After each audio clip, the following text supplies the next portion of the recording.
Imagine being sentenced to a decade behind bars for white-collar crime, then waking up to find a former president has erased your guilt with the stroke of a pen. What does that say about justice in America, celebrity culture, and the political power play behind a pardon? Trump's controversial pardon of Todd and Julie Chrisley, a disturbing glimpse into America's double standard of justice. By all accounts, Todd and Julie Chrisley were convicted criminals. A federal jury found them guilty in 2022, orchestrating a multi-million-dollar bank fraud scheme, falsifying documents, and evading taxes on income they earned from their hit reality series, Chrisley Knows Best. They were sentenced to 12 and 7 years in prison, respectively. Their case was the classic tale of financial hubris wrapped in glossy reality TV glamour. But now, in an act that will no doubt spark fierce debate, former President Donald Trump has issued them a full pardon.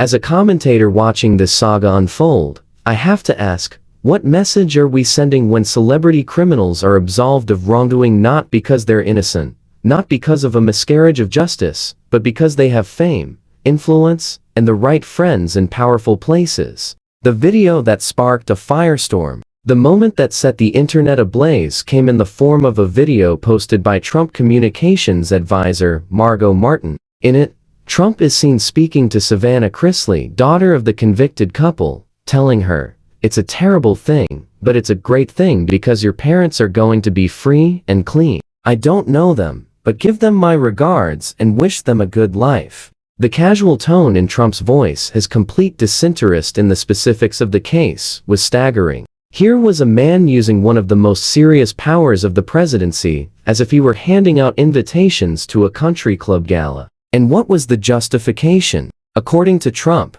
the Chrisleys were treated harshly. Never mind that their scheme defrauded banks of over $30 million, or that they had income from the IRS while flaunting their lavish lifestyle on national television. The unequal scales of justice. Let's not sugarcoat this.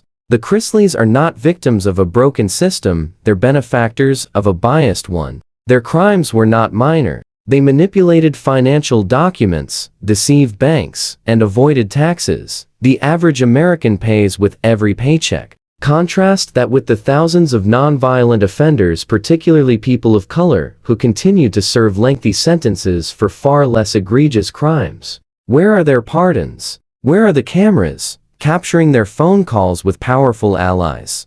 This isn't just about a reality TV couple, it's about the sickening spectacle of selective mercy based on fame, not fairness.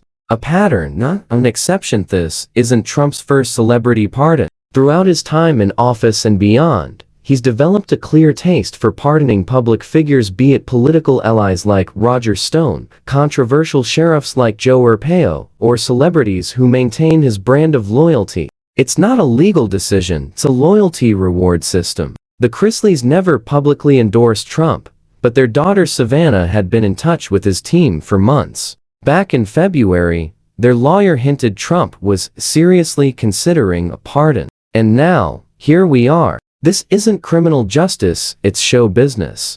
The silent co-conspirator. Also worth noting, while Todd and Julie Chrisley are walking free, their accountant Peter Tarantino, who was convicted of conspiring to defraud the IRS and filing false tax returns, remains in prison. No word from Trump on him. So the message here is crystal clear. If you're famous and your story makes for good media, you're more pardonable than the people who worked behind the scenes, no matter how similar your crimes. Final thoughts: celebrity, power, and the price of privilege. This case is not just a legal curiosity, it's a cultural moment that reflects a larger truth about America in 2025. We are a country where celebrity can override accountability, where the justice system flexes not by the law, but by whose name trends online. As a commentator, I see this pardon not as a gesture of compassion, but as a dangerous reinforcement of the idea that some lives are worth more than others simply because they're broadcast in high definition.